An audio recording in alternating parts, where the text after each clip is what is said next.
హైదరాబాద్ సైఫాబాద్ లో attention diversion gang రెచ్చిపోయింది. Mumbai వ్యాపారుల దృష్టి మరల్చి వారి దగ్గరున్న 8 కిలోల బంగారాన్ని ఎత్తుకెళ్లారు దుండగులు.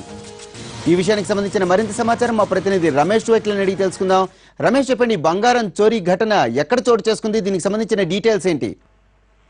ప్రస్తుతం లక్డికాపూర్లోని అశోక హోటల్ సమీపంలో ఈ బంగారు ఆభరణాల చోరీ జరిగింది. దీనికి సంబంధించి ముంబైలోని ఎంబీఎస్ జ్యువెలర్స్ సంబంధించిన వ్యాపారులు ప్రతి సోమ తర్వాత శనివారం రోజులు హైదరాబాద్ కు వచ్చి ప్రముఖ వ్యాపారాలు కావచ్చు, ప్రముఖ జ్యువెలరీ షాపులకి తాము తయారు చేసిన బంగారు ఆభరణాలు షాంపీగా చూపెట్టి దానికి సంబంధించి ఆర్డర్లు తీసుకొని వెళ్తుంటారు. ఈ నేపథ్యంలోనే నిన్న రాత్రి సమయంలో హైదరాబాద్ కు వచ్చిన వ్యాపారులు ఇద్దరు కూడా లక్డికాపూర్ సమీపంలో దిగిన తర్వాత ఒక వ్యక్తి అత్యంత వేగంగా బైక్ పై వచ్చి దగ్గర ఉన్న బ్యాగ్ ను లాక్కొని పోయినట్టుగా పోలీసులకు ఫిర్యాదు చేయడం జరిగింది. దీని మేరకు పోలీసులు, సైఫాబాద్ పోలీసులు కేసును ఇన్వెస్టిగేట్ చేస్తున్నారు. మరోవైపు ఎంబీఎస్ జ్యువెలర్స్ సంబంధించిన జితేందర్ ప్రసాద్ కూడా ప్రస్తుతానికి హైదరాబాద్ చేరుకున్నాడు. ఇతను కూడా పోలీసులకు తాను 8 కిలోల బంగారు ఆభరణాలని ఇద్దరికి ఇచ్చి పంపించినట్టు కూడా పోలీసులకు ఫిర్యాదు చేశారు. ఈ మేరకు పోలీసులు కేసు నమోదు చేసి ప్రస్తుతానికి విచారణ చేస్తున్నారు. మొత్తం 3 టీంలు కూడా ఏర్పాటు చేయడం జరిగింది.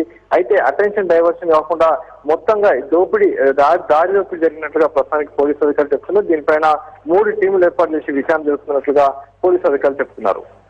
Right, thank you Ramesh.